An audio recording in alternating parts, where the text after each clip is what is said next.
एक बार महात्मा बुद्ध किसी गांव में प्रवचन दे रहे थे। वे अपनी बात को समाप्त करते हुए बोले, मानव के दुख का एक ही कारण है कि वो ईश्वर को किसी से बांध देता है। जहाँ भी मोह होता है वहाँ दुख ईश्वर ही उत्पन्न हो जाता है। अपने बंधनों को जाने और उनसे बाहर निकलने का प्रयास करें। उसके बाद उन्होंने सभी लोगों को आशीर्वाद दिया और वहाँ से आश्रम की तरफ लौट गए। अगले दिन उनसे एक व्यक्ति मिलने आता है। वो बुद्ध को दंडवत प्रणाम करते हुए बोला, महात्मन, मैंने आपका कल उपदेश सुना। आपकी बातें मेरे हृदय में उतर गई। मैंने अपने बंधनों को तोड़ दिया है, सारी मोह माया का त्याग कर दिया है। अब मैं आपकी शरण में आना चाहता हूँ। उस व्यक्ति की बातें सुनकर बुद्ध मुस्कुराए और धीरे से बोले, मुझे विस्तार से बताओ, तुमने कौन कौन से बंधन तोड़े हैं और किसका मोह त्याग दिया है। वो व्यक्ति बोला, मेरे घर पर मेरे बूढ़े माता पिता और पत्नी है। मेरा एक छोटा सा बच्चा भी है। मेरी पत्नी बहुत बीमार रहती है। उसके कष्ट देखकर मैं अक्सर सोचता रहता हूँ कि वो मर जाए तो उसके कष्ट दूर हो जाए। उसकी वजह से मैं बहुत दुखी रहता हूँ। लेकिन कल जब मैंने आपका उपदेश सुना तो मेरी समझ में आया गया कि मेरे परिवार से मेरा बंधन ही मेरे दुखों का कारण है। अगर मैं उसके चक्कर में पड़ा रहूँगा तो कभी सत्य को नहीं जान पाऊंगा। इसलिए मैं अपने घर को त्याग कर आपके पास आया हूँ। बुद्ध ने पूछा, क्या तुम सचमुच सभी बंधनों से मुक्त हो गए हो? देख लो, कहीं कोई बंधन तुम्हारे पीछे रह नहीं गया हो। वो व्यक्ति बोला, नहीं प्रभु, मैं अपने जीवन की सारी चीजों को पीछे छोड़ आया हूँ और अब मैं आगे बढ़ना चाहता हूँ। बुद्ध ने कहा, अगर ऐसी बात है तो फिर ठीक है। आज तुम यहीं आश्रम में रुको, कल मैं तुम्हें बताऊंगा कि तुम्हें क्या करना है। बुद्ध ने अपने एक शिष्य की ओर इशारा किया। शिष्य ने उसे आश्रम के अतिथि कक्ष में पहुंचा दिया। वो व्यक्ति बड़ा ही उत्सुक पूर्वक आश्रम की गतिविधियां देखता रहा। उन्हें देखकर वो बहुत प्रसन्न हुआ और अपने सौभाग्य पर इतराता। अगले दिन बुद्ध ने उस व्यक्ति को एक कार्य सौंपते हुए कहा, तुम्हें पूर्व की दिशा में जाना है। वहां पर तुम्हें एक गांव मिलेगा। गांव के बाहर ही एक साधिका का घर है। वह तुम्हें कोई वस्तु देगी। उसे लेकर तुम्हें वापस मेरे पास आना है। वह व्यक्ति पूर्व दिशा की ओर चल पड़ा। गर्मी का मौसम था। कुछ ही देर में वो पसीने से तरबतर हो गया। उसे प्यास भी सताने लगी। वो सोचने लगा कि अगर इस समय में घर पर होता तो इस तरह गर्मी में पसीना नहीं बहाना पड़ता। कुछ दूर और चलने पर उसे भूख भी सताने लगी, पर अब वो सुनसान और बंजर रास्ते पर था। आसपास न तो कोई पेड़ था, न ही कोई पोखर तालाब था। वह पुनः सोचने लगा, अगर मैं इस समय अपने घर पर होता तो अपनी पत्नी के हाथ का स्वादिष्ट भोजन कर रहा होता। पता नहीं क्यों बुद्ध ने मुझे गर्मी में इतनी दूर भेज दिया। काफी देर तक चलने के बाद वो व्यक्ति गांव में पहुंच जाता है। गांव के बाहर ही एक घर बना हुआ था। उसने दरवाजे के पास पहुंचकर उसे धीरे से खटखटाया। दरवाजे को एक साधिका ने खोला। उसके चेहरे पर एक अद्भुत तेज था। वह व्यक्ति उसे देखकर मंत्रमुग्ध हो गया।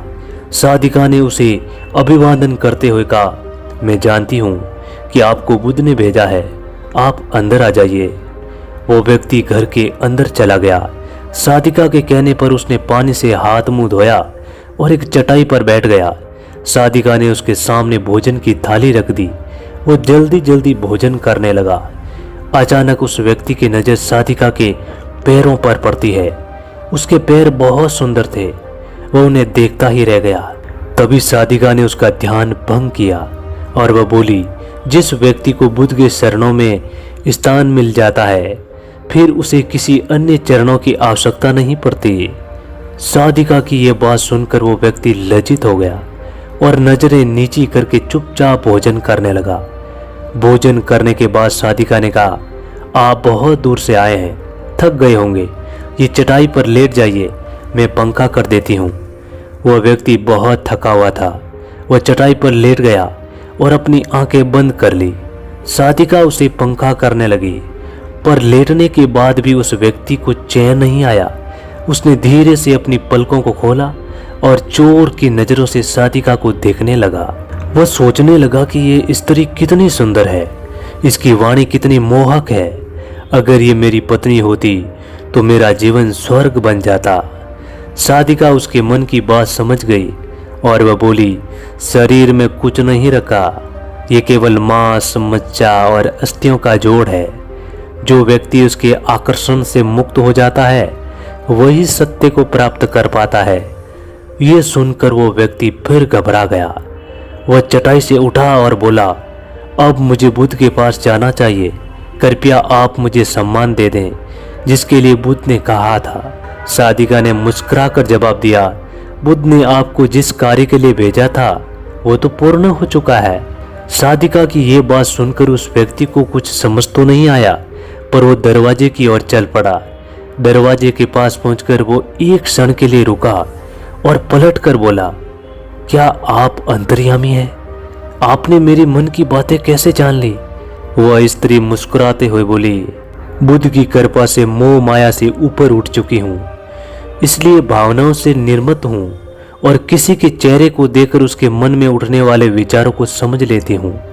उसकी बातें सुनकर वो व्यक्ति एक बार पुनः लज्जित हुआ और सोचने लगा कि जिस स्त्री ने सच्चे मन से मेरा सत्कार किया और मैंने उसके बारे में क्या क्या सोच लिया। उसके बाद वो बुद्ध के आश्रम की ओर लौट पड़ा। आश्रम में पहुंचकर वो व्यक्ति बुद्ध के चरणों में गिर पड़ा और बोला, महात्मन, मुझे क्षमा कर दे, मैं बड़ा पापी हूँ। उसकी बात सुनकर बुद्ध मुस्कुराए और बोले, मैंने तुम्हें साधिका के पास इसलिए भेजा था ताकि तुम अपने आप को देख सको। अब मुझे बताओ, क्या तुम सचमुच मोह और बंधन को त्याग चुके हो? वो व्यक्ति कुछ नहीं बोला, नजरें नीची कराए चुपचाप खड़ा रहा। बुद्ध ने कहा, बाहरी बंधन और मोह को त्यागने से हम बंधन मुक्त नहीं होते। दरअसल बंधन और मोह हमारे भीतर होता है।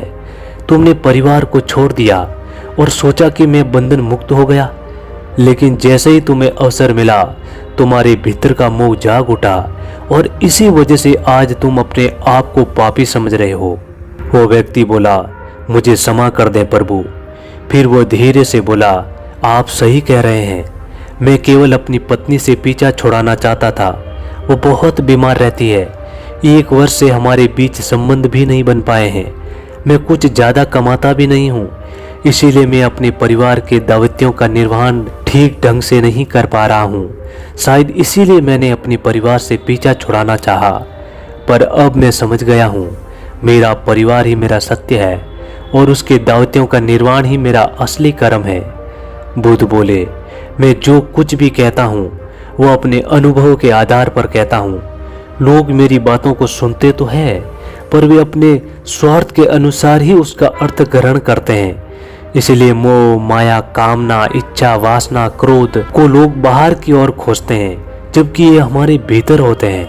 हम दूसरों को देखकर तरह तरह की कामना करने लगते हैं। कामना से इच्छा जन्म लेती है, इच्छा से वासना पैदा होती है और वासना की पूर्ति न होने पर क्रोध उत्पन्न होता है। ये सब एक दूसरे से जुड़े हुए हैं। क्रोध के लिए हम सदैव दूसरों को जिम्मेदार ठहराते हैं, जबकि क्रोध का स्रोत हमारे भीतर है। तुम चाहोगे तो क्रोध आएगा, तुम चाहोगे तो क्रोध नहीं आएगा। इसी तरह बंधन बाहर नहीं होते, हमारे मन में होते हैं। हम मन से ही किसी से बंध जाते हैं और मन के कारण ही हम दुख पाते हैं। लेकिन जो व्यक्ति इन बातों की गहराई तक पहुंच जाता है वह दुखों से हमेशा के लिए मुक्त हो जाता है। उम्मीद करूंगा ये कहानी आपको पसंद आई होगी। ऐसी ही कहानियाँ सुनने के लिए आप हमारे चैनल से जुट जाइए। नीचे जो लाल कलर का बटन दिख रहा है उसे सब्सक्राइब कर दीजिए। मिलते हैं अगली कहानी में, तब तक के लिए अपना ख्याल रखें।